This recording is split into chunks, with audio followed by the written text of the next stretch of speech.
Então, vamos ler. Eu gostaria de ler com vocês 1 Tessalonicenses, capítulo 4, lá no versículo 13, né? E aí eu gostaria que, se o Walter e o Moacir pudessem me ajudar nessa leitura. O Walter vai ler versículos 9 ao 18, capítulo 4 de 1 Tessalonicenses, 9 a 18. E o Moacir vai ler o capítulo 5, do 1 até o 11. Ok? Então, okay. Walter começa e depois o Moacir. Do 9 até quanto, Sobral? Do 9 até o 18. Até o último versículo do 4. Qual o capítulo mesmo? 4. 1 Tessalonicenses 4, 9 a 18. Depois o Moacir vai ler o 5, do 1 ao 11. Pode ser? Quanto, porém, ao amor fraternal, não necessitais que vos escreva, visto que vós mesmos estáis instruídos por Deus, que vos ameis uns aos outros, porque também já assim o fazeis para com todos os irmãos que estão em toda a Macedônia. Exortamo-vos, porém, a que ainda nisto aumenteis cada vez mais, e procureis viver quietos e tratar dos vossos próprios negócios e trabalhar com vossas próprias mãos, como já vô-lo temos mandado, para que andeis honestamente para com os que estão de fora e não necessiteis de coisa alguma. Não quero, porém, irmãos, que sejais ignorantes acerca dos que já dormem, para que não vos entristeçais como os demais que não têm esperança. Porque se cremos que Jesus morreu e ressuscitou, assim também aos que em Jesus dormem, Deus os tornará a trazer com ele. Dizemos-vos, pois, isto pela palavra do Senhor, que nós, o que ficarmos vivos para a vinda do Senhor, não precederemos os que dormem, porque o mesmo Senhor descerá do céu com alarido, e com voz de arcanjo, e com trombeta de Deus, e os que morreram em Cristo ressuscitarão primeiro. Depois nós, os que ficarmos vivos, seremos arrebatados juntamente com eles nas nuvens, a encontrar o Senhor nos ares, e assim estaremos sempre com o Senhor. Portanto, consolai-vos uns aos outros com estas palavras. Capítulo 5. Irmãos, quanto aos tempos e épocas, não precisamos escrever-lhes, pois vocês mesmos sabem perfeitamente que o dia do Senhor virá como ladrão à noite. Quando disserem paz e segurança, a destruição virá sobre eles de repente, como as dores de parto à mulher grávida, e de modo nenhum escaparão. Mas vocês, irmãos, não estão nas trevas, para que esse dia os surpreenda como um ladrão. Vocês todos são filhos da luz, filhos do dia. Não somos da noite nem das trevas. Portanto, não durmamos como os demais, mas estejamos atentos e sejamos sóbrios. Pois os que dormem, dormem de noite. E os que se embriagam, embriagam-se de noite. Nós, porém, que somos do dia, sejamos sóbrios, vestindo a couraça da fé e do amor e o capacete da esperança da salvação. Porque Deus não nos destinou para a ira, mas para recebermos a salvação por meio de nosso Senhor Jesus Cristo. Ele morreu por nós para que, quer estejamos acordados, quer dormindo, vivamos unidos a Ele. Por isso, exortem-se e edifiquem-se uns aos outros, como de fato vocês estão fazendo. Amém. Esse é o texto que ajuda a todas as épocas os cristãos, né? E é importante pensar que esse é um assunto que pode nos deixar até com muita angústia e depressão, porque quando você vê lá no versículo 10 do capítulo 4, né? Vocês estão, e na verdade estáis praticando isso mesmo para com todos os irmãos em toda a Macedônia. Contudo, vos exortamos, irmãos, a progredirdes cada vez mais e a diligenciardes por viver tranquilamente, cuidar do que é vosso e trabalhar com as vossas mãos, como vos ordenamos. Então, parece que os irmãos, por causa desse ensino incorreto que eles estavam tendo da volta de Jesus, eles estavam, assim, entrando numa vida intranquila, estavam, assim, caindo em depressão, não estavam trabalhando, estavam descuidando das coisas, estavam, de fato, esmorecendo na sua vida para com o Senhor. Então, esse era um assunto que mexia com eles. Por outro lado, existiam aqueles que levavam para assim, a euforia, ao ponto de não trabalhar mais. E aí é quando o apóstolo Paulo vai dizer, olha, aquele que não trabalhar, que também não coma. Porque não é que eles estavam se aproveitando, mas é porque, assim, eles estavam entendendo que na iminência da volta de Cristo seria já. Então, eles estavam sem, assim, com responsabilidade. Então, tinha pessoas deprimidas, tinham pessoas que estavam eufóricas e deixando de viver a vida que estava proposto para eles. A vida do qual demonstrava que eles estavam na luz e que precisavam viver demonstrando isso. Então, com esse conceito, com essa introdução, eu queria justamente que a gente trabalhasse, como nós falamos ontem, né, a questão do juízo final. Né? Nós vamos conversar hoje sobre o juízo final, né? As últimas coisas, vamos dizer assim. Estamos na última aula, nada melhor do que falar sobre o juízo final. E nessa aula nós vamos incluir justamente o que Mateus tinha colocado ontem sobre a condição daqueles que morrem, né? Daqueles que estão em Cristo, que morreram em Cristo, porque qual é o destino final das pessoas? É justamente a morte. Todos nós vamos morrer. Todos nós vamos morrer. Não tem como. A não ser que Jesus volte antes e a gente não passe pela morte. Mas a morte tem que ser entendida como se fosse uma passagem.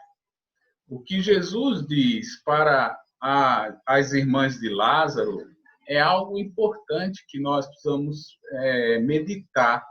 Né? Quando Jesus vai dizer que ele é a ressurreição e a vida, né? Quem crê nele não morrerá, isso é verdade.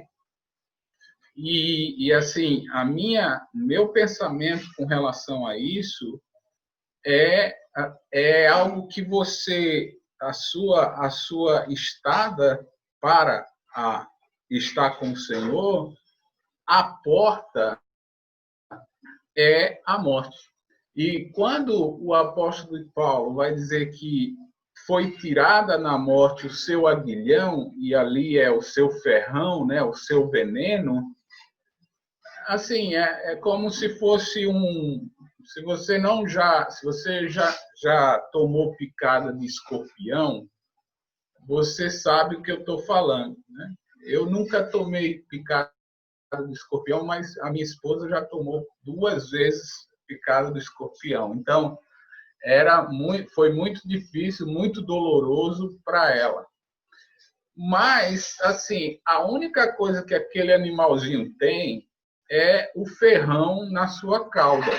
Se você tirar aquele ferrão, você pode brincar com ele. E por mais que ele ponha o rabo para bater em você, não vai lhe machucar. Então, é a mesma coisa com a morte. Quando o apóstolo Paulo diz, olha, foi tirado o aguilhão da morte, que fazia o quê? Aí a morte nos levava para longe do Senhor Jesus, para longe de Deus, para longe da graça, para longe da paz. Então, isso era que assustava e que deve assustar o ser humano, porque você vai estar destituído da graça do Senhor. Ora, uma vez que essa morte não tem mais essa força, porque essa morte tinha essa força de afastar ainda mais eternamente, né, do Senhor, a partir do momento que a morte não tem mais essa força, ela não tem como nos atingir.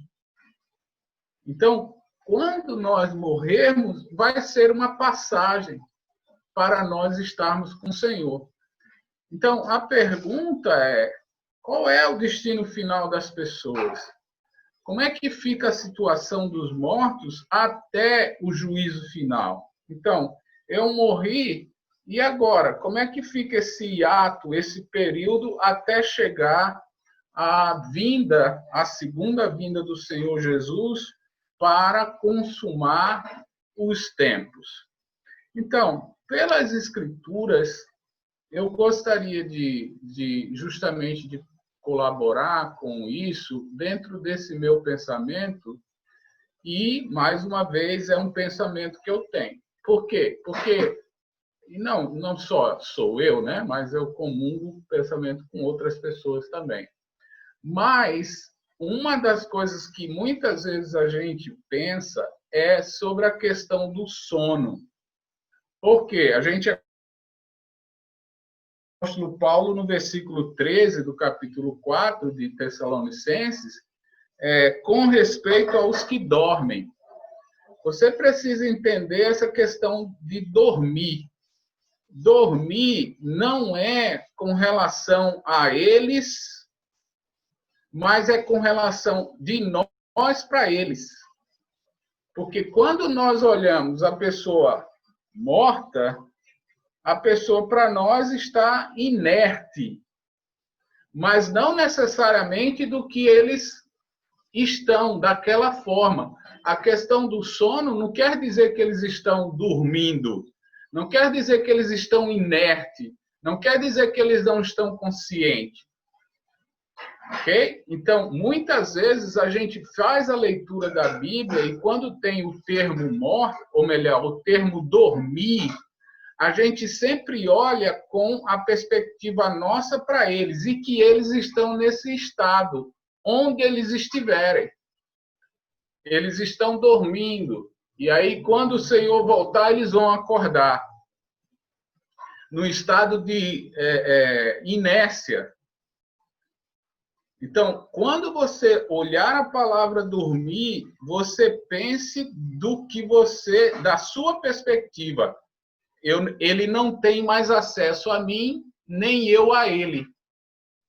Porque ele está paradinho lá da Silva. Você não tem condições de comunicar-se com ele.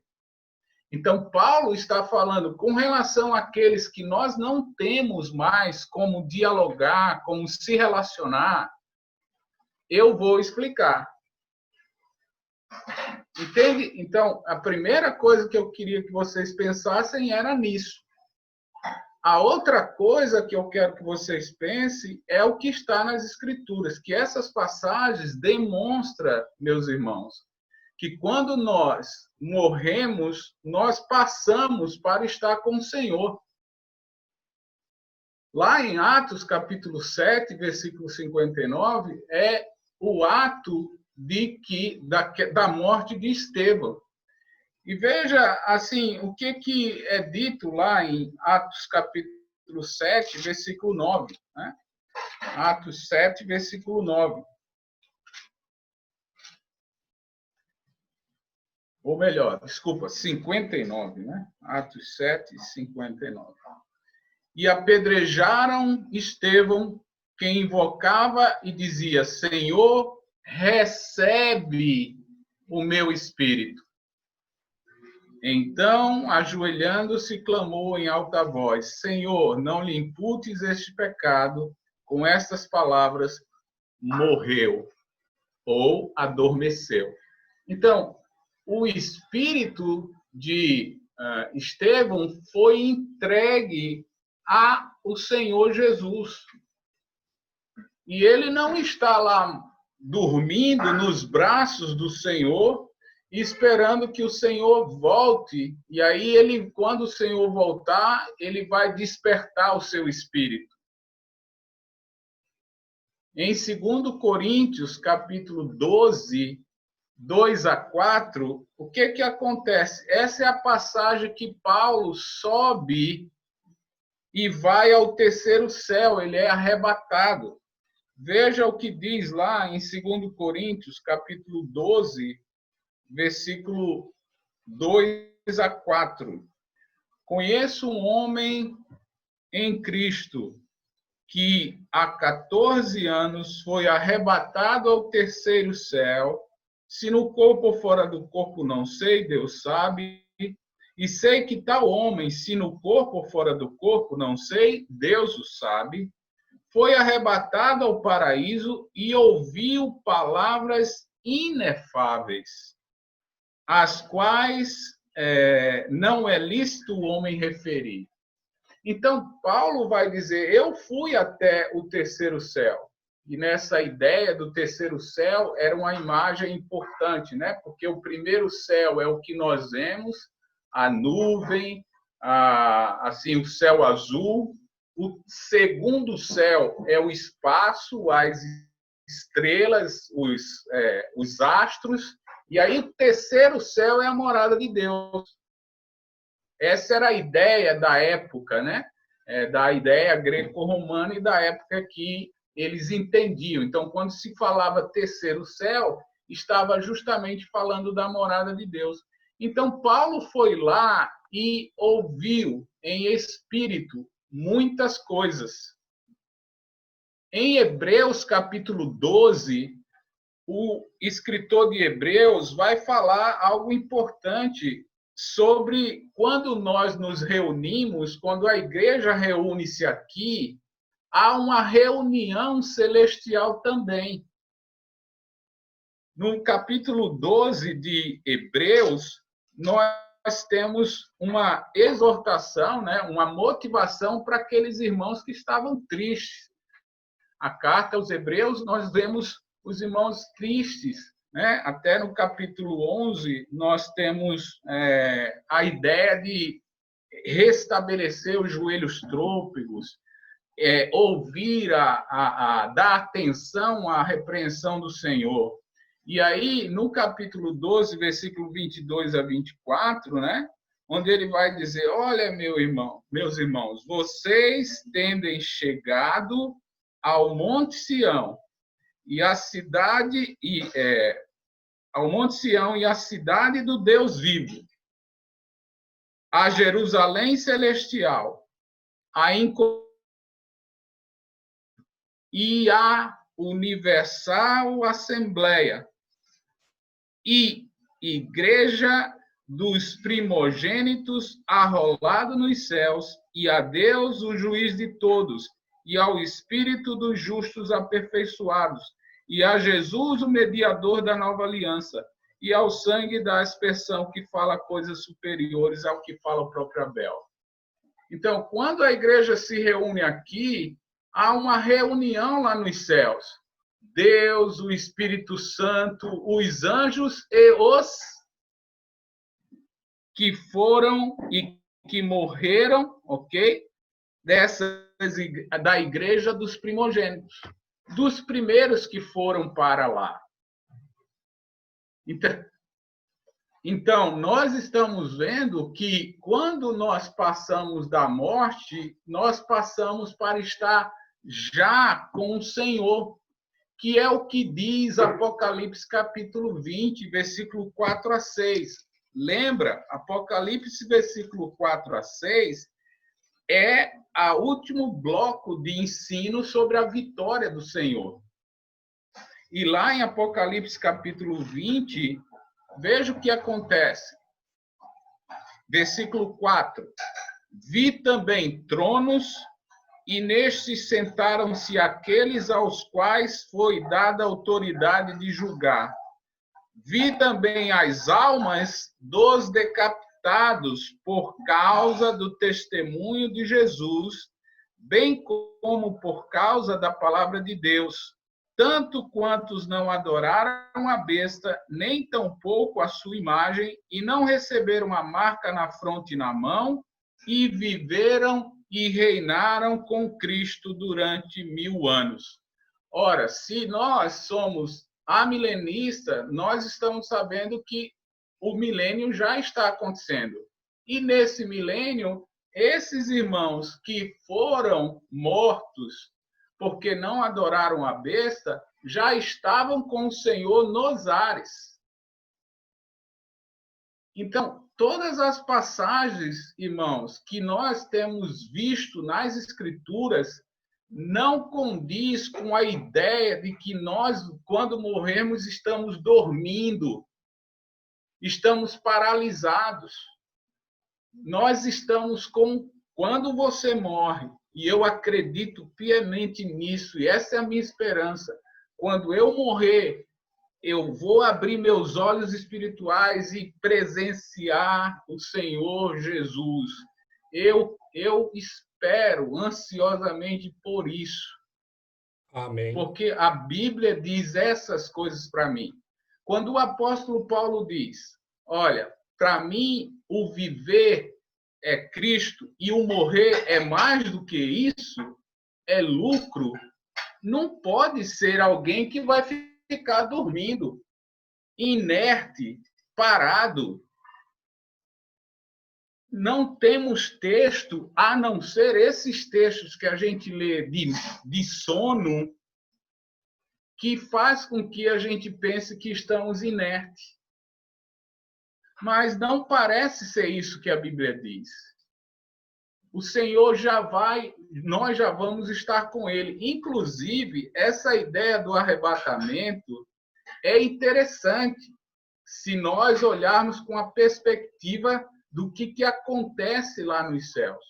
Porque a ideia deles lembra, o Senhor vem antes da tribulação, levam eles para lá para os céus, a igreja para os céus, lá eles participam da boda do Cordeiro, lá eles têm a distribuição dos galardões e depois eles voltam na segunda vinda para reinar.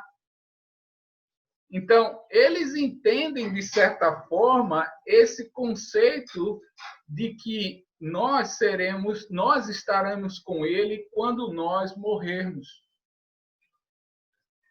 Isso é algo importante pensar, mas, infelizmente, essa frase que nos diz que a gente está inerte, dormindo, nós tiramos a força do que o Senhor quer dar para nós. Sabe o que vai... Isso é tanto os santos nos céus quanto os ímpios no lugar de tormento. Se o nosso julgamento depende do que nós fazemos aqui com relação a Jesus Cristo, no sentido de o aceitar como Senhor e Salvador, crer nas suas palavras, confessar, se batizar e nascer para uma nova vida, se eu não aceitar isso, eu estou debaixo da ira de Deus. Então, quando nós morremos, nós já fomos, de certa forma, sentenciados. O que haverá no julgamento é só a batida do martelo. Aqueles que vão para os céus e aqueles que vão para o inferno eternamente. Só que nós já vamos estar justamente desfrutando como aqueles que estarão em tormento estarão sofrendo. Então, esse julgamento não é para a gente acordar e dizer, pronto, agora, Senhor, vamos ter alegria. Parece que as Escrituras estão dizendo, olha, é aqui. Porque se não for aqui, faz sentido que no milênio pode ter uma possibilidade de haver algum perdão, alguma condição de você mudar essa história. Mas a gente sabe que não é assim. A gente sabe que agora começam as coisas. Então, o cristão precisa ver que a morte não tem poder sobre nós. Eu não vou ficar inerte, eu não vou ficar em um estado esquecido, eu não vou ficar parado, eu já vou desfrutar da glória do Senhor e do nosso Pai. A morte não tem força sobre nós. A morte não tem condições de nos parar. A morte não tem condições de nos separar de Cristo. A morte, só por causa do seu veneno que foi tirado por Jesus Cristo, ela só nos deu a passagem para vermos, presenciarmos e estarmos com Jesus. Foi isso que Estevão viu, e foi isso que Estevão disse, entendeu que para lá ele iria. Pode me apedrejar, Senhor, recebe o meu espírito. Esse conceito é importante. Por exemplo, quando a gente vê Jesus na transfiguração, Jesus estava com Elias e com Moisés, que já haviam morrido. Eles já haviam morrido. E como é que alguém que acordou, foi lá conversar com Jesus e depois voltou a dormir de novo? Isso não é uma retórica lógica dentro dos conceitos bíblicos que nós estamos vendo com relação a esse relacionamento com o Senhor. Então, a única coisa que eu posso pensar, e mediante essas passagens que eu tenho visto, é que a partir do momento que a gente morre, nós não ficaremos no estado de demência não, de inércia, no estado de sono, no estado paralisado. Eu creio que a partir do momento que eu morra, só o meu corpo vai estar ali, mas o meu espírito vai estar com o Senhor Jesus já. E parece que essa mensagem fazia com que os irmãos se alegrassem. Não é à toa que João vai dizer, se vocês forem levados por cárceres, podem ir. E se vocês forem levados à morte, vá. Porque é essa condição que você tem de ter a vitória. Alguém, assim, eu posso imaginar, mediante essas passagens que eu li, e no livro do Apocalipse, eu posso imaginar João dizendo, quando vocês forem mortos, abrirem os olhos, vocês estarão dando de cara com o nosso Senhor e o nosso Salvador. Creia nisso, que vocês vão vencer esta morte. Agora, era preciso acreditar, era preciso ter confiança nisso, de que realmente eu vou ver Jesus quando minha vida nesta terra for interrompida. Então, para mim, parece ser mais forte essa mensagem de saber que logo em seguida eu verei a Cristo, do que a mensagem de dizer que eu estarei dormindo. Porque, para mim, não faz sentido ouvir o apóstolo Paulo dizer: morrer, para mim, é incomparavelmente melhor do que estar aqui. Walter, por favor. Sobral, mas você sabe que tem gente que teima em dizer que está dormindo, né? E aí, eu já conversei com pessoas que teimam que está dormindo, né? E aí eu falei para ele assim, para a pessoa, na Bíblia fala que 1000 anos para Deus é como se fosse um dia, e um dia com 1000 anos. Ou seja, Deus é dono do tempo, né? Uhum. E depois da morte, não vai ter mais noite e dia, vai ser somente dia, né? Uhum. E vamos supor que a pessoa morre e fica dormindo 1000 anos terrestre aqui. Lá no céu vai ser um piscar de olhos também, porque lá vai ser toda a eternidade, não vai ter tempo, né?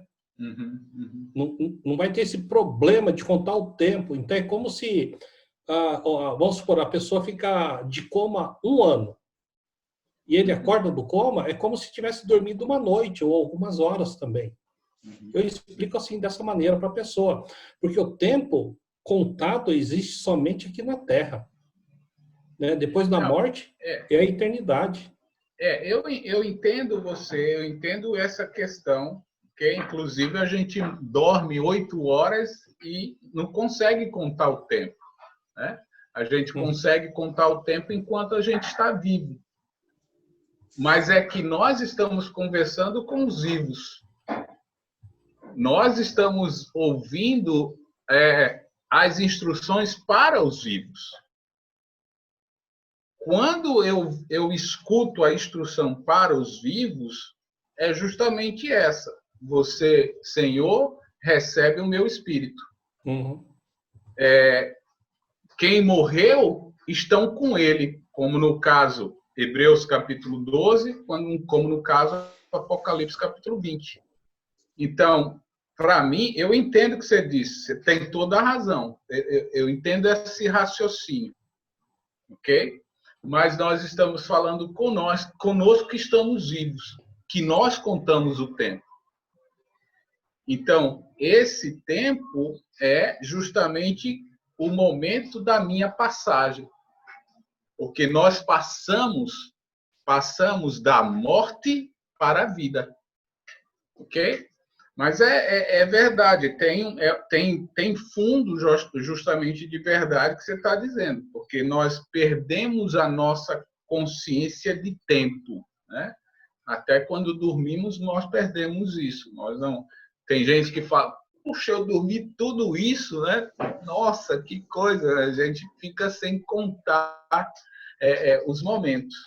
Mas, assim, a doutrina que fala sobre essa inércia é justamente de um período onde você aguarda sem ter contato nenhum. Entendi. Entende? É nesse conceito. Eu nem estou trazendo a passagem lá de Lucas 16, porque ali tem problema com questão de história, se é parábola, se é história. A gente pode ter uma noção ali, mas eu não estou buscando aquele texto para trabalhar. Poderíamos até fazer isso, mas eu não estou colocando aquele texto para descrever a nossa consciência. De passagem, né? Para você ir de um lado para o outro. Mas eu estou vendo que esses textos, para mim, são suficientes para dizer que a morte me faz me levar para a presença do Senhor já. Ok? Já estamos desfrutando. O ladrão na cruz, né? Jesus fala, hoje mesmo estarás comigo, né? Exatamente, né? Exatamente. Esse é um conceito importante de nós pensarmos nisso. Então, assim, eu sei que, como eu falei, a gente pode estar sendo influenciado justamente por essa questão que eu reputo que é uma palavra bastante difícil de a gente coordenar, né? Porque, olha, ele está dizendo dormir. Tem muitos textos que falam isso. Efésios fala isso, né? Então, mas eu quero pensar que essa questão de dormir sou eu que estou vendo alguém que dormiu. E a ideia essa pessoa não tem mais contato conosco, não tem mais reflexo conosco, não pode mais estar conosco. Então, nesse ponto, é de mim para eles. Agora, deles, o que está acontecendo com eles, por essas passagens, eu entendo que eles já estão desfrutando da presença do nosso Senhor Jesus Cristo, do nosso Deus e Pai e do Espírito Santo. Amém. Ok? Ok. Com relação aos ímpios, aí eu tenho uma passagem que é até muito Ô, Sobral, discutida. Pois não, eu tinha levantado a mão. é que eu não vi, desculpa.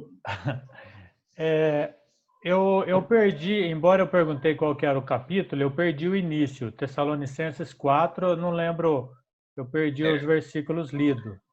Foi Tessalonicenses 4, me lembra aí, Walter, mas eu posso ir lá. Eu sei que é 9 a 18. 9 a 18. Ok, não, tudo bem, só para contextualizar aqui a minha pergunta.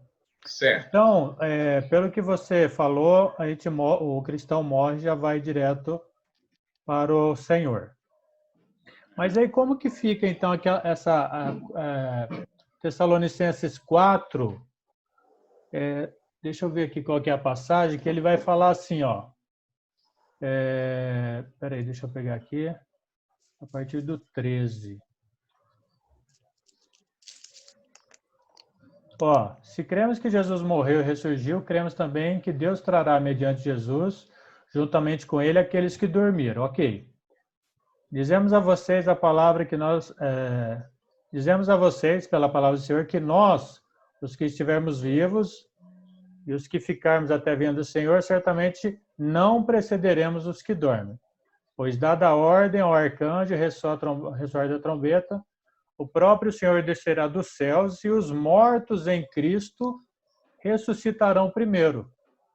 Uhum. Então, assim, dentro desse texto, o que dá a entender é que, irmãos, quanto aos que dormem, os que já morreram, quando o Senhor Jesus descer dos céus, né, mediante aqueles que nele dormiram, eles vão ressuscitar primeiro. Entendeu? Então, dá a ideia de que está dormindo, aguardando ali, vamos dizer assim, uma ocasião para depois irem para o Senhor. Ok, então vamos. Eu queria entender como que ficaria essa. Ok, então vamos ler, né?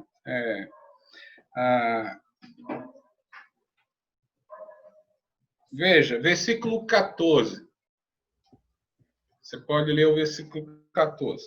14. Pois se cremos que Jesus morreu e ressuscitou, assim também Deus, mediante Jesus, trará em sua companhia os que dormem. Uhum. Então, eu entendo que essa parte, quando ele fala de ressuscitar, é que nós teremos, e aí nós precisaríamos ir para 1 Coríntios, porque os nossos corpos, eles vão ser transformados. Sim. Uhum. Ok? Então, nossos corpos ainda não estão transformados. E essa ressurreição, para mim, eu entendo que é os corpos. E os corpos vão chegar aos seus espíritos e vamos ter corpos celestiais e espíritos celestiais. Porque senão é contradição 14 com esse final que você leu, não é? Porque Jesus vai vir em companhia os que dormem. Trará em sua companhia os que dormem. Ok? E aí, versículo 17, vão ser ressuscitados. Então, eu entendo que há, justamente nesse momento, ligando com 1 Coríntios capítulo 15, que vai falar dos corpos transformados, que vai ser quando, na última trombeta, vai haver essa ressurreição desses corpos transformados para encontrar-se, eu penso, com seu espírito. Porque nós somos corpo e espírito. E nós vamos ter novos corpos e espírito já no Senhor. Então, para mim, essa minha questão aqui é essa união que vai acontecer nesse dia final, né? Nesse dia assim, glorioso da segunda vinda com o Senhor. Então, para mim, essa ressurreição são dos corpos que estão aguardando essa transformação. que, por exemplo, João, 1 João, vai falar isso. Vai dizer que nós já somos iguais a Cristo, mas ainda não. Vamos acontecer quando ressuscitarmos. Porque, inclusive, Jesus, eu podia até colocar aqui, mas, por exemplo, Jesus, quando morre na cruz, você lembra, né? Ele diz a mesma coisa que Estevão disse: entrego o meu espírito. Não foi? Essa foi uma fala de Jesus na cruz. Mas o corpo dele estava enterrado. Ele vai ser enterrado. E ele vai estar, e o espírito está com Deus. Então, parece que quando há a ressurreição, e aí o que acontece? As pessoas, às vezes, estão com ele e, às vezes, não conseguem saber que é ele. Porque o corpo de Jesus foi ressurreto, mas tem algumas diferenças. E eles passam em portas que estão fechadas, enfim. Então, parece que essa união do corpo e do espírito, ela se dá de forma diferente. Então, eu acho que essa ressurreição de Jesus acontece justamente entre o seu encontro do espírito com o seu corpo. Entendi. Então, bacana.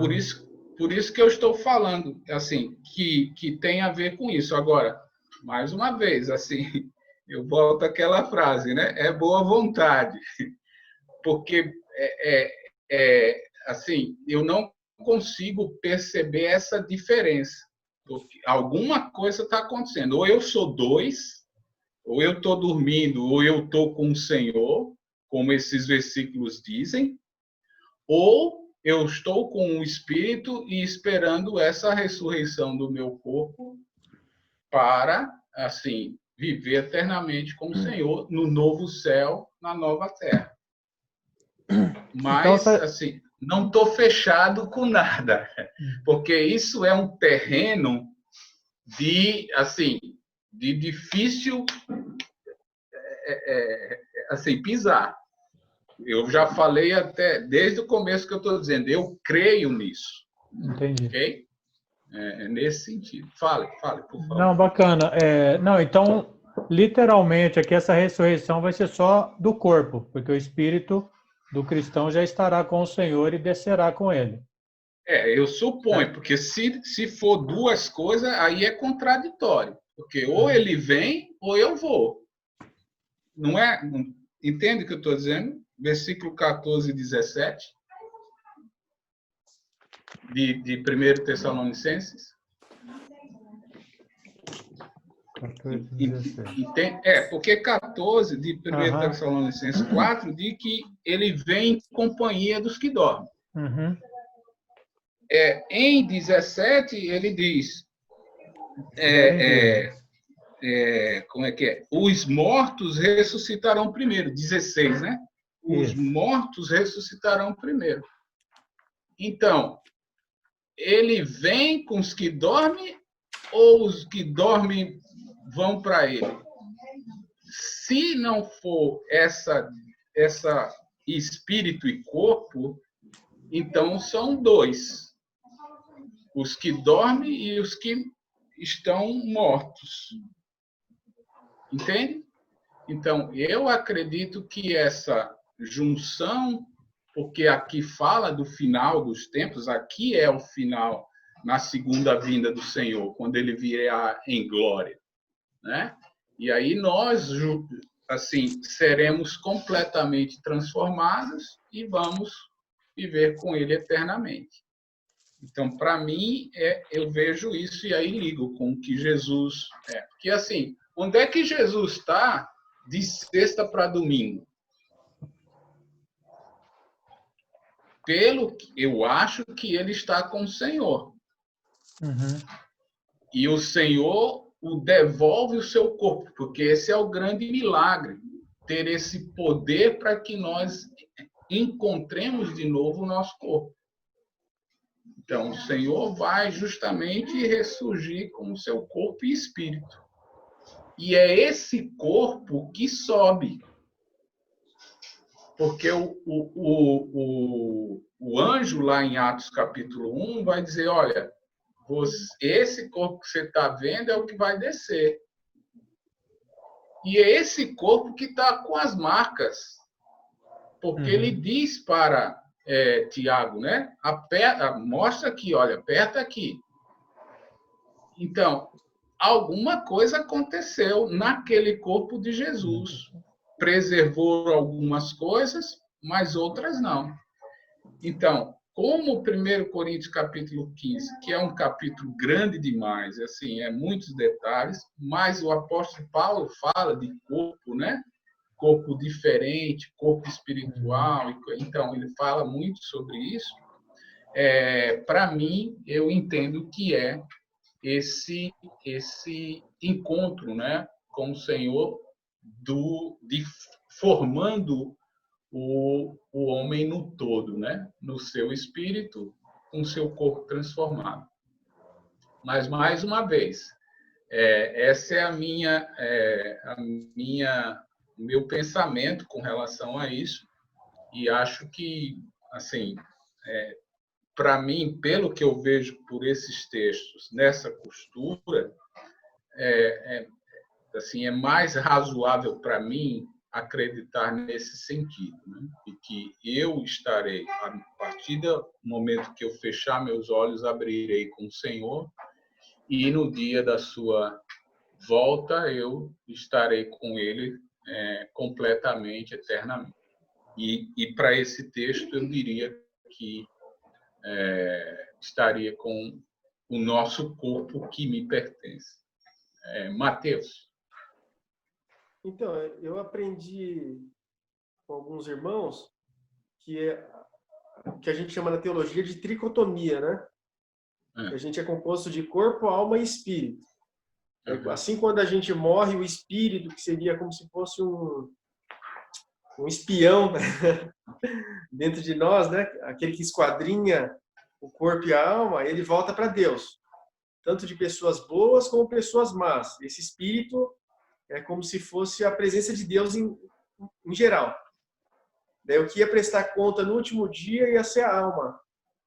Daí essa alma, a partir do momento que a gente morre, ela já fica aguardando ou em tormenta ou em paz, que é no caso do Lázaro no seio de Abraão, né? Mas que no dia do juízo ia ter a ressurreição, daí assim a gente ia para a morada eterna, né? Que Jesus não levou ninguém ainda para essa morada eterna. Ele vai levar no momento que ele vier naquele dia, né? E assim mesmo o diabo, os seus anjos e os condenados serão lançados no lago de fogo, né? Eu entendo. Eu sei que os irmãos falam dessa tricotomia, né? O espírito parece que assim, é o que ele soprou. Nós já tínhamos alma e corpo, mas aí a gente só passa a ser alma vivente quando o espírito dele é soprado. Exatamente. Que é lá em Gênesis. Eu entendo isso. Só que, assim, para mim, né? Muitas partes para acontecer. Entende? Então, eu não sei quem vai estar quem é que está lá. Esse é o espírito meu, é o espírito seu, é o espírito de Deus, dele que cada um tem, e isso vai para ele e é dele. Porque se essa ideia estiver certa, a terra vai absorver a nossa carne, e aí vai se decompor. Tudo bem. Então, nós vamos ser criados de qualquer jeito aí, de qualquer forma. Mas, para mim, é muita explicação para dar. Eu entendo isso que você está falando, entendo isso que os irmãos colocam, né? Dessa questão da alma, ok? De dividir alma, corpo e espírito, que é em só um momento que o apóstolo Paulo fala disso em Tessalonicenses, ele fala sobre isso. Mas, basicamente, em todos os outros textos, a gente tem corpo e alma. Corpo e alma. Sempre está falando dessa unidade do ser humano. Isso, mas, justamente, assim... Pois não, fala. É justamente porque o espírito não tem que passar por uma condenação, porque é parte de Deus já, né? Agora, Então, eu penso assim. fala. Eu penso assim, por que a gente estaria no céu e Jesus precisaria voltar para levar a gente para o céu? Acho que a gente, igual quando Jesus fala para o ladrão, ele não fala que ia levar para o céu. Olha, vou levar, hoje mesmo você vai estar comigo no paraíso. Não no céu, né? Então. Daí naquele dia Jesus volta, a gente volta com ele do céu para voltar para o céu de novo, aí fica meio, na minha mente pelo menos, fica meio sem nexo. É a mesma coisa da pessoa. Vai voltar do inferno para voltar para o inferno. Então, mas com o inferno nós temos outro conceito, que nós vamos ver para frente. Uhum. Nós temos outro conceito. O que tem com o inferno não tem com o céu. Ok? O que tem com o inferno não tem com o céu. Porque quando nós vamos falar sobre isso, por exemplo, o Senhor vai voltar para julgar o mundo. E nós, como diz o apóstolo Paulo, vamos julgar também o mundo. Ok? Capítulo 2 Coríntios, capítulo 6. Nós estamos no julgamento e também julgando. Por quê? Porque nós somos, na mão de Deus, a certeza que o julgamento dele é correto. Que ele não é injusto. Olha aqui a minha prova. Aqueles que são os fiéis, que acreditaram nisso. Então, não é que eu vou para o céu e volto, mas é para eu vim para o julgamento, porque todos vão participar. Eu venho para o julgamento, mas a minha sentença já aconteceu. Aconteceu enquanto eu estava aqui. Então, se a discussão aqui eu vou estar dormindo ou vou estar desfrutando da presença do Senhor? Essa é a questão aqui. Entende? Então, isso a ideia do irmão, de uma linha de pensamento que faz essa tricotomia, né? Que Deus levou o seu espírito e tem alma e corpo dormindo, ele vai... Não. Eu digo no paraíso ou no Hades, né? No caso, no Hades.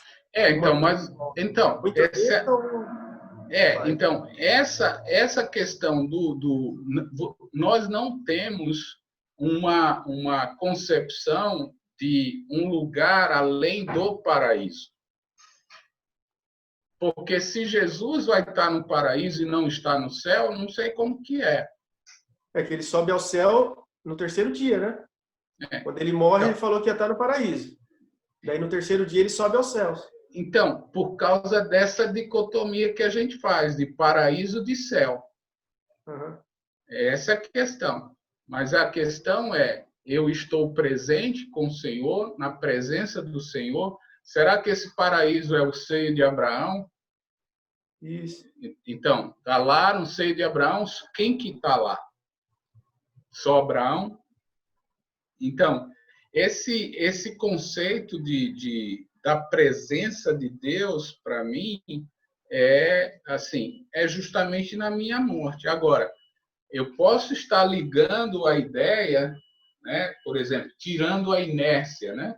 Tirando a inércia de que a presença de Deus eu estarei na presença dele. Ou eu estarei no lugar bom e Deus e o Senhor Jesus em outro lugar. Então, eu não vejo, dentro dessas passagens que eu li, isso acontecer. O que nós temos é só Lucas para segurar essa versão. Mas Lucas eu não quero trabalhar, porque Lucas tem essa discussão literária. Okay? Então, mas até mesmo aqui em Tessalonicenses, que o Marinho mostrou aí, né? Certo. Você leu o versículo 14, né? Falando que Jesus trará com ele, né? Mas será que não é trazer com ele para trazer para junto dele? ou trazer com ele do céu? Bem, trazer com ele do céu, trazer com ele para a gente morar junto com ele. Trazer em sua companhia. Uhum. Ele virá trazendo em sua companhia. Trará com ele. Eu vou trazer, eu trago alguém com ele em sua companhia, né? Os que dormem. Porque ele está falando que Jesus ressuscitou. Deus, mediante Jesus, trará com ele. E nessa vinda, né, quando o Senhor vir, ele vai encontrar com os que estão mortos, né, em Cristo, ressuscitarão primeiro. Então, para mim, aí se completa essa parte do homem, porque só quem ressuscitou em corpo foi Jesus, e não nós, e não os mortos, né?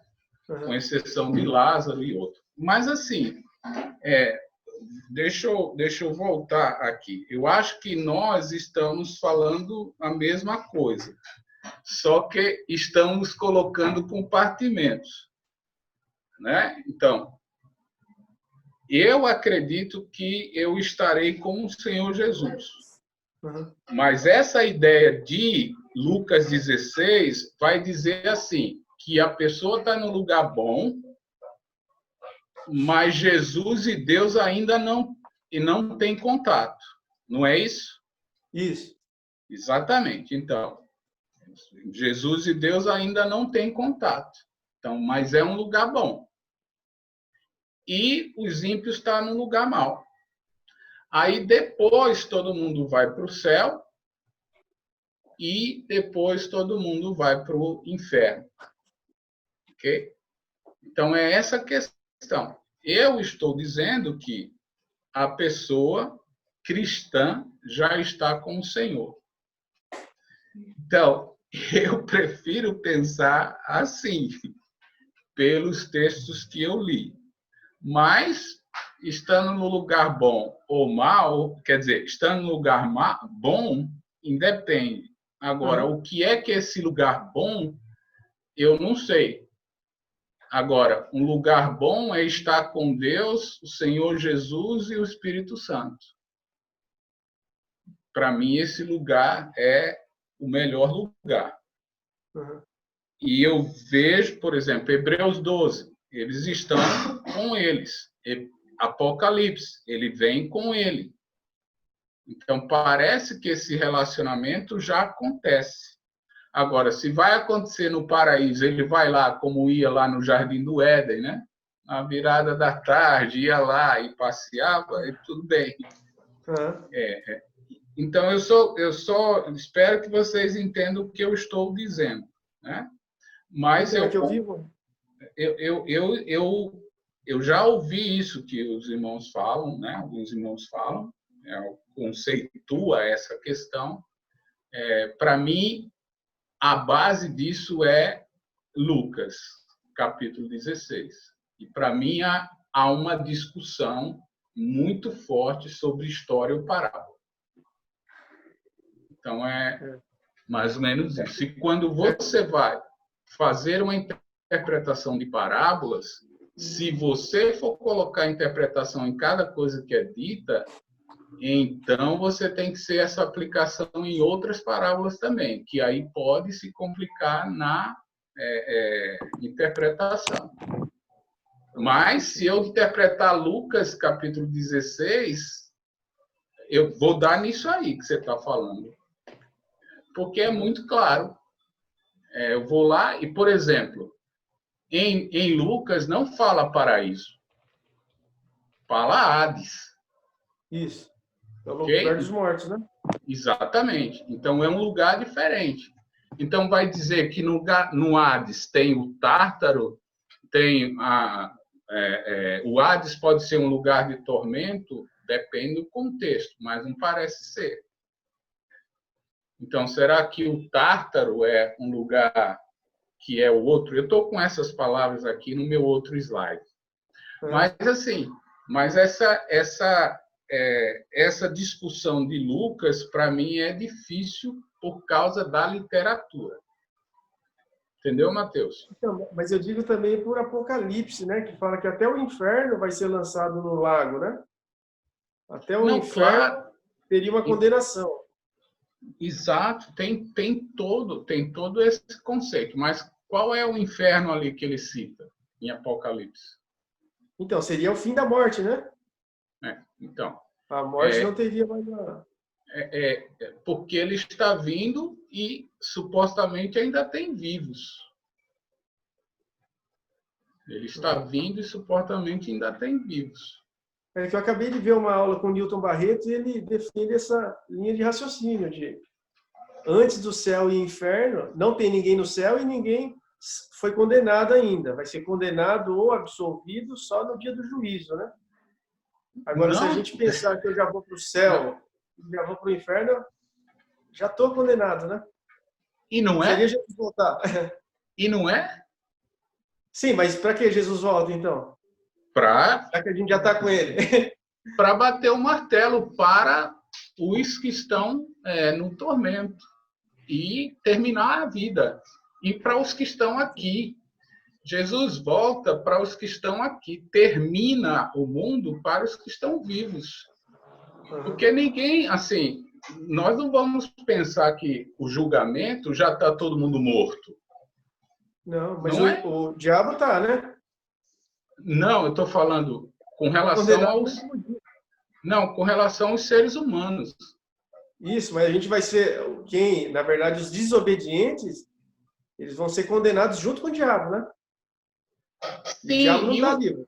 Sim, mas e não tem vivo fiéis também? Não terão? Sim. Então, esses vão para o céu direto. Pode continuar, senão eu vou atrapalhar a aula. Não. Eu acho que está ajudando. Tem um aluno meu que ele é calvinista. Certo. E ele está batendo nessa tecla. Certo. E nessa linha de raciocínio que você está defendendo. Mas o que eu aprendi do Paulo Bottaro, do Newton, leva a essa linha de antes do céu e antes da condenação eterna tem um... Então, o que eu estou dizendo é que agora, enquanto vivos, nós estamos passando pelo julgamento. Quando eu morro, o julgamento é batido. Ou tem uma mudança depois que eu morro? Na verdade, seria um pré-condenado ou pré-absolvido, né? Não, é o que eu disse, já é sentenciado. Quando eu morro, eu já estou sentenciado. Exatamente. E eu já sei para onde eu vou. Isso. Não é? Enquanto eu vivo. O meu ponto de dúvida eu já estou pré-sentenciado, mas já estou no céu ou já estou no inferno? Então, veja bem, se eu tenho já a sentença aqui e eu não consigo mudar, ok? Eu estou dizendo que eu tenho benefício. Eu já estou beneficiado. O que é que tem no paraíso? O que é que tem no paraíso? Algo infinitamente melhor, como diz Paulo. Com certeza. Então, mas não tem a presença do Senhor Jesus, não tem a presença de Deus e não tem a presença do Espírito Santo. Depende do que interpretar pelo seio de Abraão, né? Tem alguns que falam que o próprio Abraão seria o Senhor, né? Apesar de Lucas mas eu não vou estudar Lucas. Entende? Se eu for para Lucas, eu vou fazer muita coisa ali. Mas eu nem quero falar Lucas. Eu não estou trabalhando Lucas. Entende? Então, a questão que eu falo é sobre esse julgamento aqui. Agora, o Senhor vai bater o martelo no dia final, porque no dia final vai ter gente viva, tanto infiéis como fiéis. E esse julgamento, o que é que vai acontecer? Quando a pessoa está viva e o Senhor vem, para onde a pessoa vai? Vai passar no paraíso? Vai passar no... Não, vai passar direto, vai direto para os céus. Por quê? Por causa do seu procedimento aqui nessa vida. Então, essa base que eu acho por exemplo, como é que eu vejo isso aqui? Ah, não, é simbólico. O Senhor Jesus vem e reina 1000 anos. Esse 1000 anos que ele está reinando é aonde? Se eu sou a milenista, ele já está reinando agora. E se ele está reinando agora, está dizendo que as almas decapitadas estavam também. Então, para mim, a presença do Senhor é garantida. No dia do juízo, eu venho com ele e eu faço parte desse julgamento. E aqueles que estão vivos vão ser julgados e vão estar junto de mim, e aqueles que estão mortos vão ser julgados e vai ser levado à morte o Satanás e todos os seus anjos para o inferno. Acabou o mundo. Então, para mim, eu já estarei desfrutando da presença do Senhor. Agora, mais uma vez, né? Eu estou dentro, eu entendo assim essa questão. E eu acho que assim, nós estamos encontrando com o Senhor e confirmando o meu ser, né? Corpo e alma, né? Tendo o bater desse martelo. Uhum. Entende? Então, assim, agora eu sei que os irmãos fazem isso, essa tricotomia, essa ideia de corpo, alma e espírito. Ok? Então, precisa ver como que isso é referenciado. Ok? E aí tem espírito, alma e corpo, terra. Eu sei todos esses detalhes. É difícil mastigar isso pelo um segmento de passagens. E depois vem justamente aí quando entra em Lucas, aí é que eu fico mais atrás. Eu fico mais atrás com relação a Lucas, porque Lucas não fala de paraíso. Lucas fala de Hades.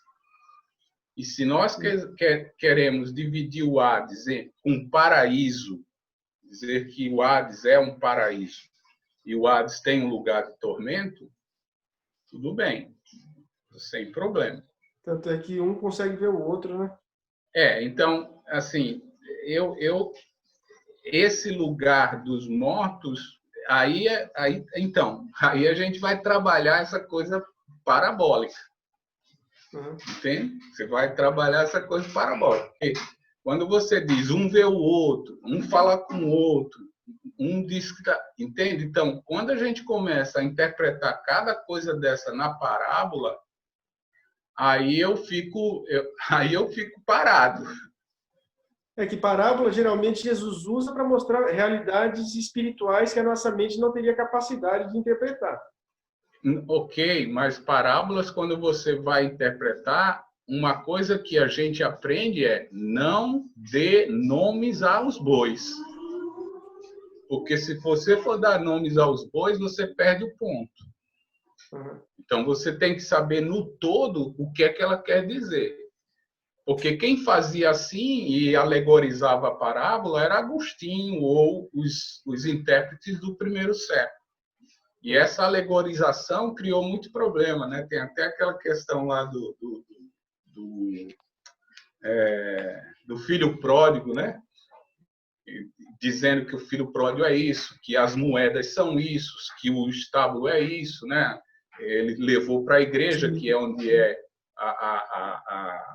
o lugar do hotel, é a igreja. Então, as duas moedas, ele está descendo de Jericó, uma cidade ruim, enfim. Ele vai falando um monte de coisa, dando nomes aos bois. E se a gente diz para não fazer isso nas parábolas, por que agora a gente vai fazer na parábola de Lucas 16? Então, assim, eu não gosto de mas assim, toda essa discussão aqui é se nós temos a presença de Jesus quando nós morremos ou não. Eu prefiro acreditar que sim. Ok? Eu prefiro acreditar que sim. que eu estarei presente, baseado nessas passagens que eu estou aqui. O João Barbosa, eu vejo assim, Lucas, posso falar? Deve? Ali em Lucas, eu entendo que Jesus quis mostrar duas coisas, né? Primeiro, que a morte sela para onde você vai. Esse é o que eu vejo que ele quis mostrar. A morte sela. Não tem mais maneira de mudar depois que morreu. Esse é um ponto. E que o lado que você estiver, se for lá o inferno, o lado ruim, se você não tiver com Cristo, no caso nosso, né, ali era o pessoal que ele falou, citou Abraão, se não tiver, a coisa é feia.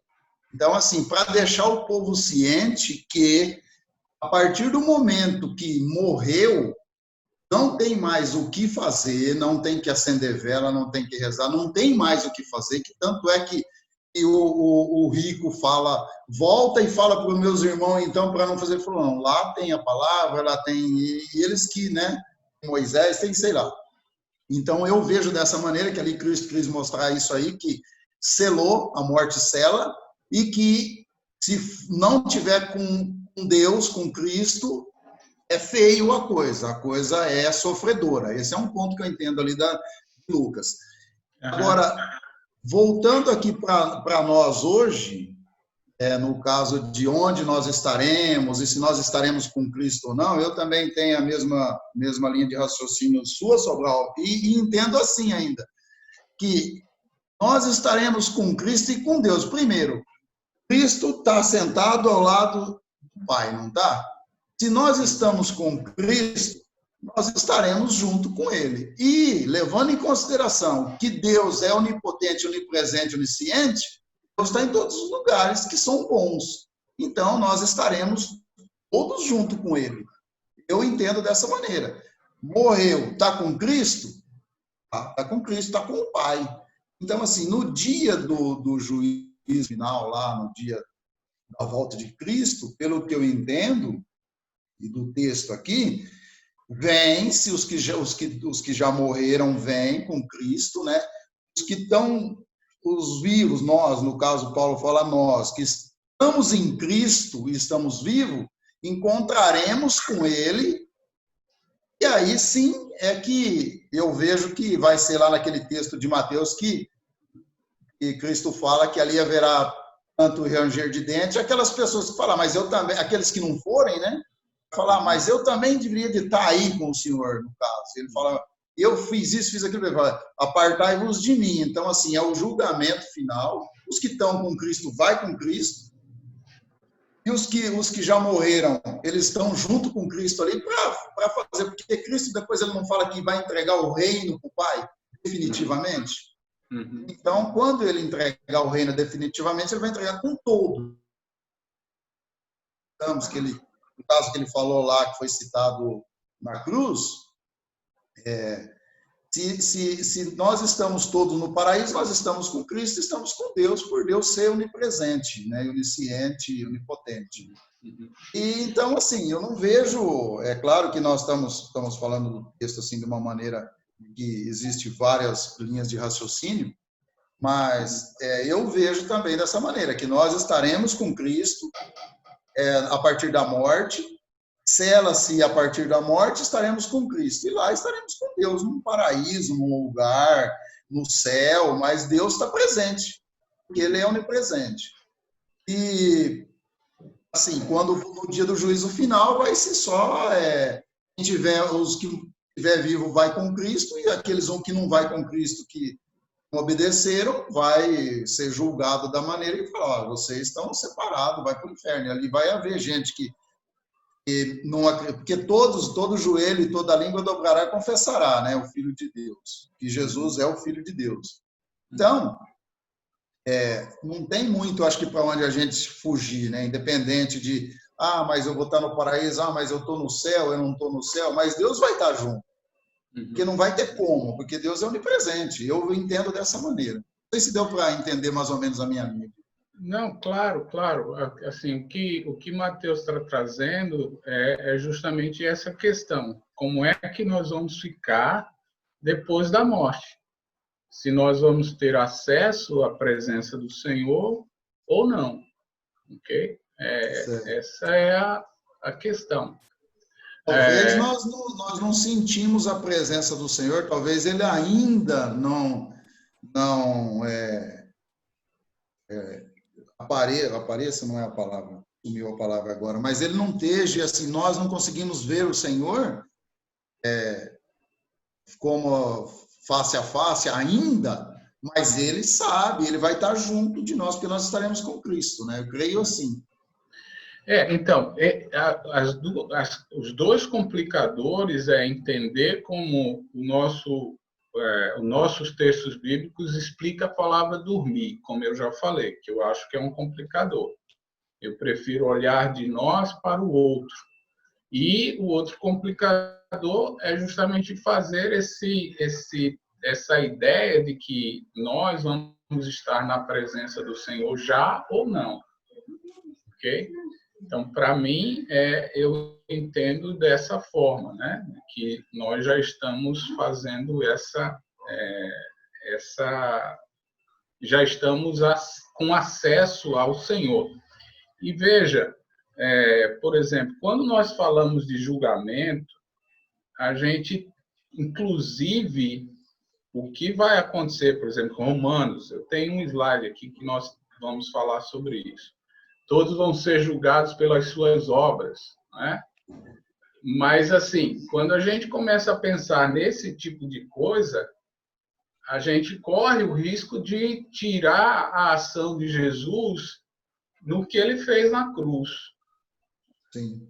Porque aquele julgamento vai ser um julgamento onde eu vou dizer o que eu fiz, ou vai julgar minha consciência, meus atos, etc., né? Ou o que João vai falar, né? O que se tivesse feito mal e etc.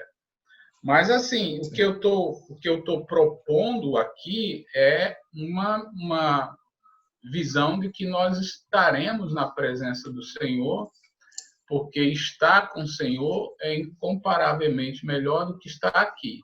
Agora, se Paulo está falando só no dia da volta de Jesus, né, da segunda vinda de Jesus, enfim, eu tenho as minhas dúvidas. Mas, mais uma vez, nós estamos falando depois dos acontecimentos. Nós não temos tanto textos que possa resolver essa questão. Então, eu prefiro não discutir um texto mais forte, que é justamente Lucas 16. Eu prefiro ficar isento daquilo e dizer que estamos entendendo que o seio de Abraão é a presença ou os braços do Senhor. Mas obrigado, Mateus, por ter trazido essa boa discussão. Pelo menos eu acordei, né? Fiquei esperto. Então, um outro texto por exemplo, 1 Pedro, capítulo 3, 18 a 20, que também é um texto difícil, muito difícil, né? Um texto que vai falar sobre a questão dos ímpios, né? 1 Pedro 3, versículos 18 a 20. Pois também Cristo morreu uma única vez pelos pecados, o justo pelos injustos, para conduzir-vos a Deus, morto sim na carne, mas vivificado no Espírito, o qual também foi e pregou aos espíritos em prisão, os quais, no outro tempo, foram desobedientes, quando a longanimidade de Deus aguardava nos dias de Noé, enquanto se preparava a arca, no qual poucos, a saber, 8 pessoas foram salvas através da água. Então, esse lugar, né, da prisão, esse lugar onde eles estão, esses espíritos aprisionados, a gente tem muita discussão sobre isso, né? Sobre Jesus desceu ao inferno, Jesus foi ao inferno. Então, para mim, parece que Jesus, assim, o texto não diz que ele foi para o inferno, que ele desceu ao inferno, como a gente tem escutado em muitas mensagens por aí. Eu, assim, junto essas duas passagens lá com 1 Pedro, no mesmo livro, né? Capítulo 1, versículos 10 e 11. Foi a respeito, né, desta salvação, a salvação da vossa alma, que os profetas indagaram e inquiriram, os quais profetizaram acerca da graça a vós outros destinada, investigando atentamente qual a ocasião ou quais as circunstâncias oportunas indicadas pelo Espírito de Cristo, que neles estavam, ao dar de antemão testemunho sobre os sofrimentos referentes a Cristo e sobre as glórias que os seguiriam. Então, para mim, eu acho que a presença de Jesus era de forma espiritual nas pessoas dos apóstolos, ou melhor, nas pessoas dos profetas e, logicamente, nas pessoas de Noé. E se eles estavam nas pessoas de Noé, ele estava, logicamente, pregando naquele momento, enquanto, versículo 20, né? Quando a longanimidade de Deus aguardava nos dias de Noé, enquanto se preparava a arca, né? Como vai dizer que Noé era o pregador, né? Da salvação. Então, o Senhor está justamente confirmando o que ele fez com os seus profetas, e eu penso que Noé estava envolvido nesse sentido. Então, para mim, não é que Jesus foi e pregou, foi ao inferno e pregou, ou no lugar de tormento, e pregou àqueles que estavam já condenados por não aceitarem a palavra salvífica dos profetas e, no nosso caso, né, do Novo Testamento.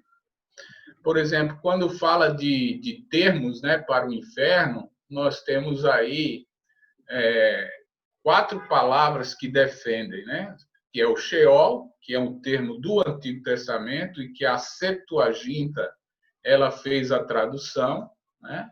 Ela traduziu a palavra Sheol com a palavra Hades, né? Então, nós temos lá em Oséias, capítulo 13, que fala de inferno. Mas também esse Sheol pode falar de sepultura, pode falar na questão até física da sepultura.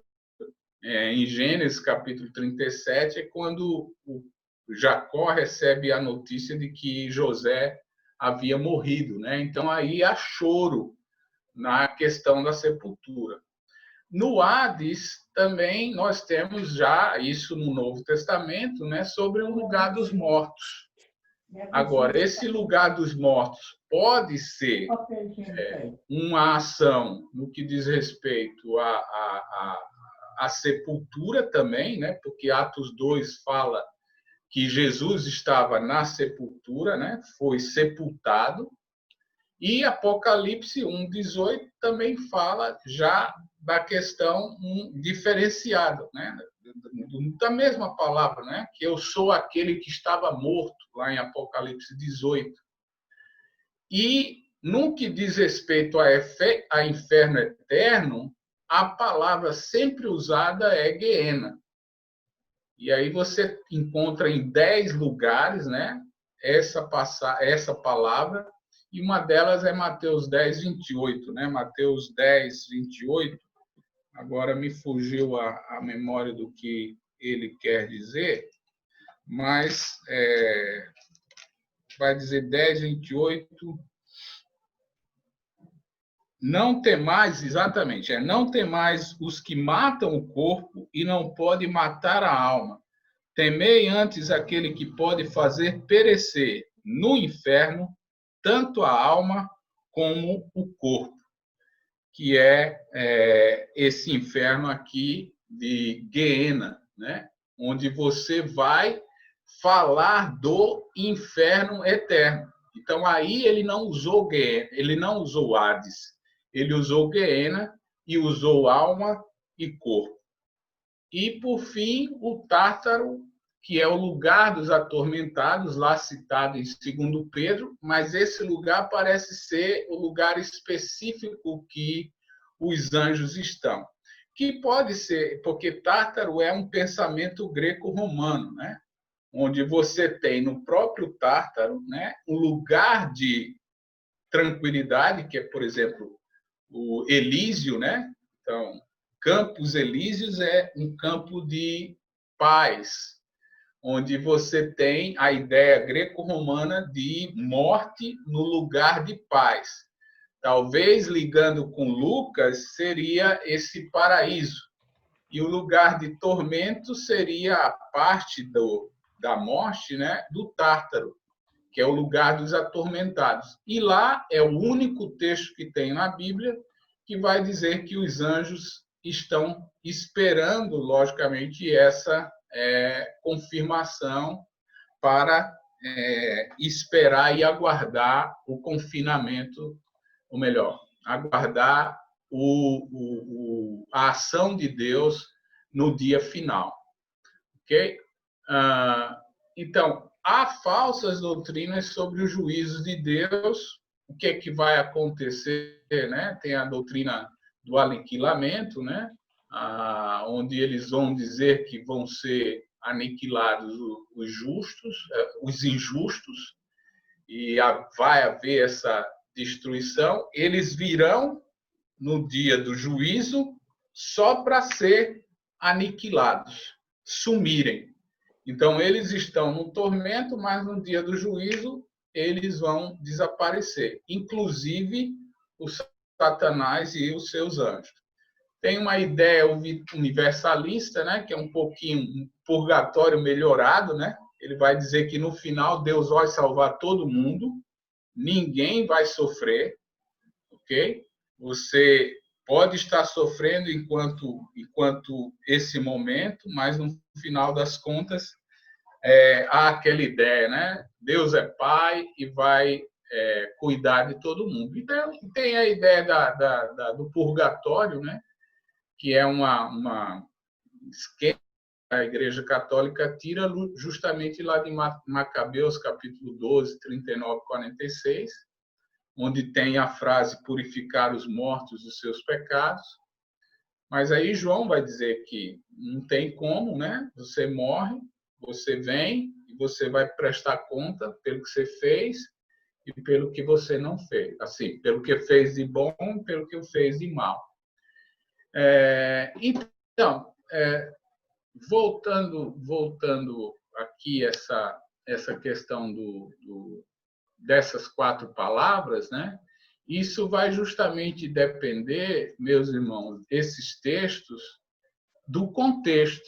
Então, como é que eu sei quando ele está falando do Hades, né? Dessa questão do lugar dos mortos, que ele está falando da sepultura, ou está falando de um lugar ruim, ou um lugar bom? Então, vai depender, logicamente, do contexto que vai estar se usando essas palavras. Agora, no que diz respeito ao Gehenna, é sempre o inferno eterno.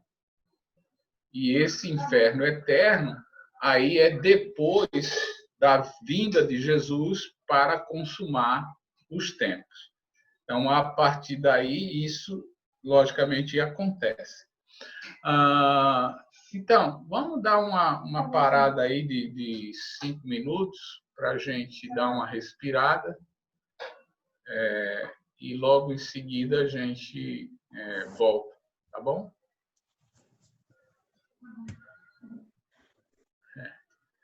A Cláudia fez uma pergunta, né? Quando lembrar ou reconhecer as pessoas após a morte, já que não haverá tristeza após a morte, né?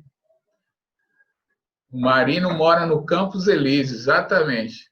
Exatamente. é o lugar bom dos mortos marinhos.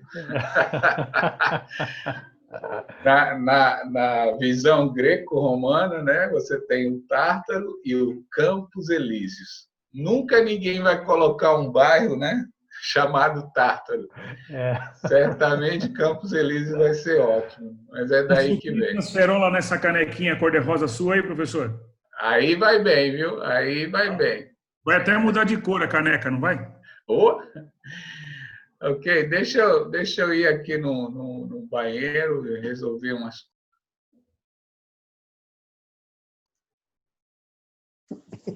Esse baboso. Você está com caneca cor-de-rosa? É, suco de acerola. Ah, é? Que de suco de acerola. Ai, e bebeu tanto no banheiro. Não, mas é o Barbosa. Você foi no banheiro e foi o professor. Ah, tá. Ricardo Sobral.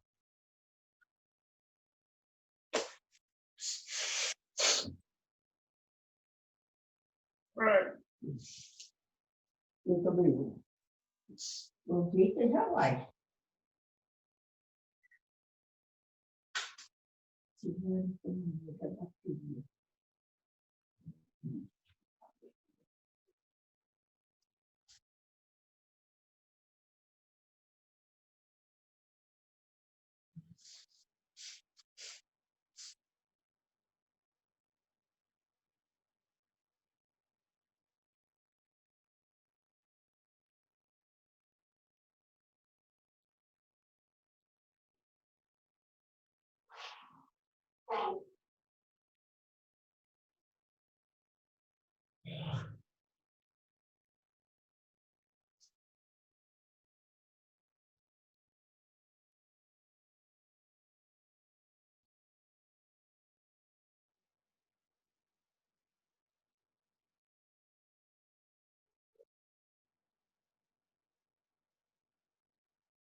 No 29, sobre o que é praticar o bem, o que seria praticar o mal, né? Está justamente dentro do ouvir o Senhor Jesus e dar atenção ao seu mandamento, né? Porque ele vai dizer, aquele que ouvir a minha voz, aquele que me segue, né? Esse terá a vida eterna. E eu li Apocalipse, que foi a visão, né, de Apocalipse 20, do grande trono branco, e onde até cita, né, que todos vão ser julgados, e no versículo 14, a morte, o inferno serão lançados no lago de fogo, e aqueles que não foram achados no livro da vida serão também lançados no lago de fogo. Então, mais uma vez, a gente começa a ver que esse julgamento, de certa forma, está muito mais direcionado para, supostamente, aqueles que ficarem, do que, basicamente, aqueles que morreram. Porque nós temos pouquíssimas passagens, por exemplo, com exceção de Tessalonicenses, né? Sobre essa questão daqueles que morreram, estão sempre falando daqueles que ficaram, daqueles que estão vivos, porque todos esses conceitos de julgamento sendo citados para quem está vivo. Quando olhamos a questão do morto, daquele que está morto em Cristo Jesus, aí nós precisamos ver quais são as passagens que citam isso. E as passagens que citam isso, uma delas é justamente Tessalonicenses, onde o apóstolo Paulo vai ajudar os irmãos a entenderem o que é que está acontecendo com eles. Mas, basicamente, os textos que nós temos sobre o julgamento parece ser que nós estaremos presentes naquele julgamento enquanto vivos. E aí, enquanto vivos, nós temos uma fala como essa do apóstolo Paulo, né? E lá em Romanos. Nenhuma condenação há para os que estão em Cristo Jesus. Então, nesse julgamento, eu já entro em Cristo tranquilo. Mas você vai ter sempre essa ideia da fidelidade, de ser fiel, de estar firme, de estar em Cristo nesse dia. Porque se não acontecer isso, vamos estar justamente perdidos e porque o nosso nome não vai estar escrito no livro da vida. Então, nesse conceito, a gente vê isso. Mas parece que eu fico tendencioso a achar que vamos, nesse julgamento, aqueles que morreram vão julgar justamente a todos, né? Como Paulo cita lá em 2 Coríntios, se não me engano, capítulo 5. Ok? Então, mediante essa questão, todas os céus, né? Ou essa vida, ou essa terra que nós estamos presenciando, vai justamente desaparecer, né? E novo céu e nova terra vão surgir. Assim, alguns vão citar que assim, esse céu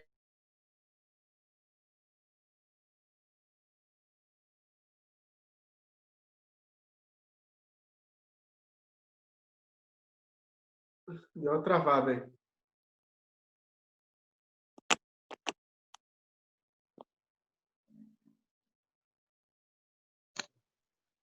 Para mim também travou. Será que para todos? Eu acho que foi para todos, viu? Acho que foi lá com o Sobral mesmo. Vamos, Barbosa, fala alguma coisa. Será que o professor foi arrebatado? Ô, Glória! Para mim, travou aqui também.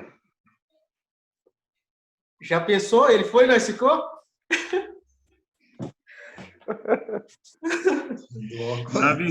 Na visão dele. É. Professor, Apareceu. Olha lá. tá aberto, espera aí.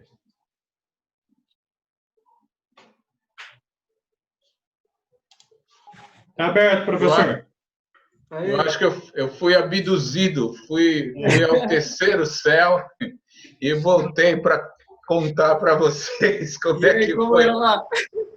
Foi uma dúvida. Foi tirar uma dúvida. É verdade, eu fui tirar uma dúvida e vim aqui resolver a questão. Sabe que eu só ouvi no final assim que assim travou aí. Essa foi a última frase, porque e aí depois eu fui prestar atenção, realmente eu estava congelado, assim, vocês todos congelados e eu sozinho no paraíso junto com o Senhor. Nosso Deus. Ai. Enfim. Aí então aconteceu com você, professor, igual Lázaro. Quando o paraíso e Cristo chamou ele de volta. Volta aqui, Lázaro. Eu acho que ele ficou muito bravo com Cristo. Ele falou, agora que tá bom aqui, eu tenho que voltar. Exatamente. Me fez voltar para esse corpo aqui fedendo e tal, cheirando mal. Mas é verdade. Eu estava aqui nesse... enfim, eu compartilhei a tela. Vocês estão vendo ou não? Então, né? Estão vendo essa tela ou não? Não, né? Agora estão, né? Ok. Então, foi justamente aí que a gente abduziu, né? Quando os céus se incendiaram e... Então, eu termino justamente com a fala de João, né? certamente venho sem demora, Jesus. Né?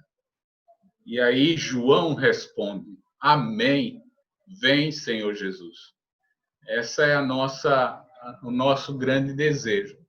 E como nós falamos, né, na primeira aula, né, a minha intenção é que esses estudos sobre os finais dos tempos realmente firme a nossa fé, né, fortaleça a nossa esperança e crie, logicamente, um senso de responsabilidade do nosso trabalho, do nosso serviço, que é o que Jesus vai dizer, né, para que nós vigiemos. Vigiemos de que forma? Lá em capítulo 24, né? Vigiemos cuidando do próximo, daquelas pessoas que o Senhor nos deu para servir. Vigiemos cuidando de nós, procurando guardar o azeite, porque nós não sabemos quando ele volta, né? E esse azeite é nossa vida espiritual, nossa oração, nosso estudo da palavra, esse tempo com outros irmãos, lendo a Bíblia, buscando entendimento, analisando as coisas, vendo, como o apóstolo Paulo diz, ouvindo todas as coisas, retendo o que é bom, enfim, buscando o crescimento espiritual e desenvolvendo o nosso talento, que o Senhor nos dá a serviço do próximo. Porque o próximo, ou é no próximo, que talvez eu encontre o Senhor Jesus e o sirva servindo ao outro. Então, espero que a gente justamente saia entendendo esse pensamento. E como corpo, como a igreja, que a igreja realmente seja o corpo de Cristo e possa ir fazer, né, o que Jesus fez, buscou aquele que estava perdido, né? Porque ele veio para buscar e salvar o perdido. Ok? Com relação às pessoas que estão fazendo para ter o seu curso aí reconhecido no Ebenezer, né? Nós vamos fazer um questionário de 10 perguntas e eu vou passar um vídeo para vocês verem, um vídeo de 30 minutos, né? E aí fazer uma pequena redação observando os pontos que eles falaram, né, no vídeo, que tem a ver, logicamente, com escatologia. Tá bom? Então, eu vou mandar isso aqui provavelmente para enfim, eu acho que o Barbosa ou a Luísa, né? Que aí ela repassa para vocês. Espero mandar até amanhã. É sexta-feira para entregar de volta, né? Que aí pode mandar pelo meu WhatsApp sem problema. Tá bom? Aí eu vou precisar dessa lista de presença para devolver com a nota para você, Barbosa. Tá bom? Então, pode ficar tranquilo que não vai ser nenhum lago de fogo e enxofre essas tarefas, né? Vai ser tranquilo. Tá bom? Então, eu acho que deu. Se alguém quiser mais falar alguma coisa, nós temos aí esses 5 minutos, 6 minutos para dar 10 horas e concluir de uma vez por todas. Obrigado. Professor, estão pedindo seu WhatsApp, e-mail para enviar. Poderia você também, professor, mandar as perguntas por e-mail e a gente responder por e-mail. Não, é assim, é só um link e as perguntas. Eu vou mandar pelo WhatsApp e aí o pessoal eu vou mandar ou para a Luísa ou para o Nivaldo, aí mando e vocês distribuem com o pessoal que vai precisar fazer o trabalho. Aí depois que fizer, ou manda para alguém que tem meu WhatsApp ou manda direto para mim. Entendeu? Então, eu vou corrigir e fazer as leituras pelo WhatsApp. Aí, com a lista que o Nivaldo vai mandar, eu vou colocar lá as notas e devolver para ele, e ele repassa aí, coloca no histórico, enfim, tá? Mas só pela presença de vocês, né? Isso já garante que você, no dia do julgamento, será completamente abençoado. Então, já estou dizendo que todo mundo vai estar no Senhor e ninguém vai ficar reprovado fora, não. Porque realmente foi uma batalha, né? Essa coisa de estar presente no Zoom por uma semana realmente é um desgaste. Mas, como eu falei, obrigado obrigado pela atenção, obrigado por ficar comigo aí, assim, todos esses dias. Foi realmente um prazer. Esperava melhor que isso, só presencial, né? E assim, obrigado pela oportunidade, tá? Espero que assim que eu tenha contribuído aí com vocês. Deus abençoe a todos. Obrigado, Sobral. Deus continue te usando grandemente para o crescimento do reino dele aqui na Terra. Obrigado. O Elias colocou o meu número aí. Obrigado, Elias. Esse número que é isso, Ricardo Sobral, Campos Elísio, olha aí, tá vendo? Isso mesmo. Esse é o lugar da bênção. Então, depois você pode anotar aí, botar e cadastrar aí no meu WhatsApp, porque se você quiser mandar direto para mim o que você vai fazer, aí sem problema. Tá joia? Então, obrigado, gente. Se alguém quiser falar, os microfones estão abertos.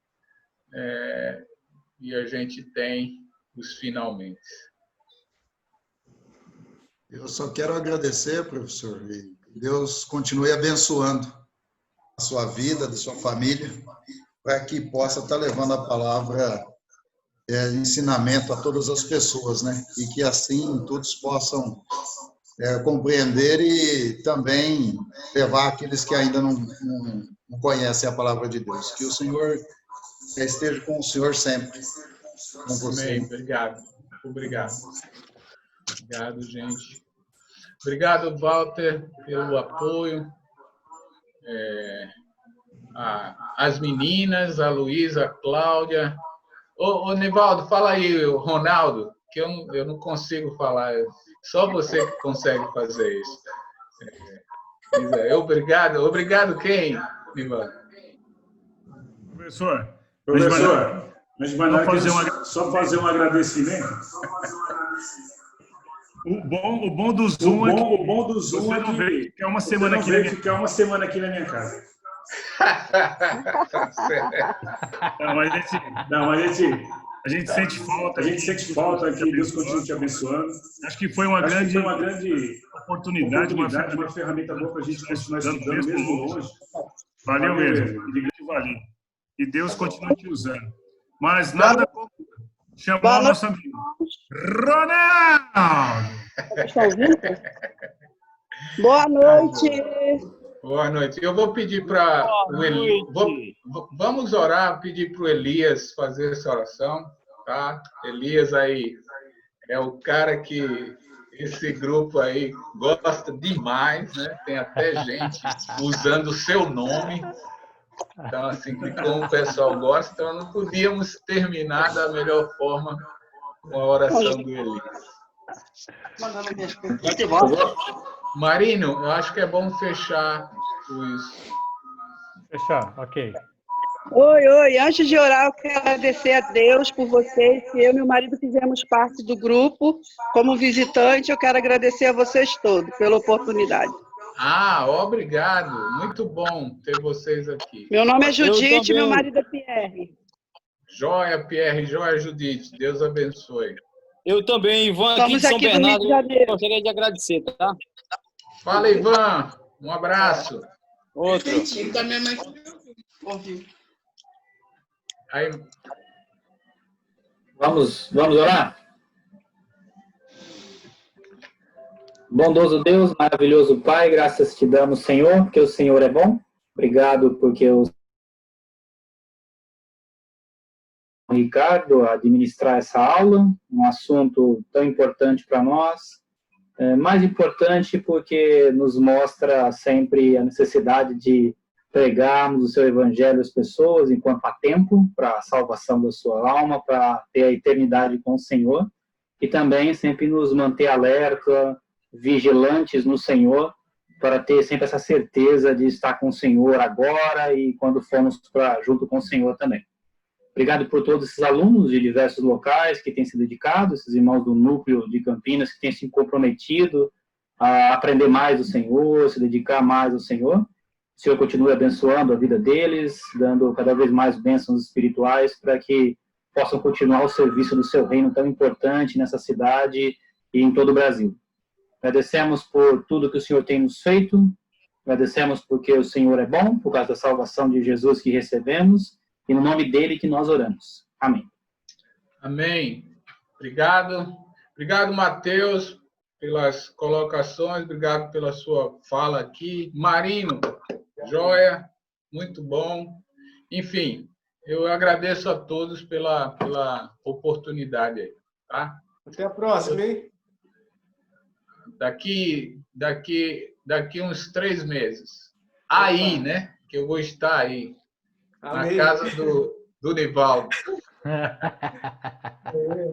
Tá bom, meu irmão? Então, aguarde que amanhã, se Deus permitir, eu vou mandar, acho que na parte da tarde, vou mandar para a Luísa, para ela distribuir aí as tarefas. Pegue meu número e aí vocês vão mandar, eu vou mandar lá a data que a gente entrega. E aí, Barbosa me manda aquela lista, ok? E a gente fecha bonitinho, tá? Deus abençoe, amados.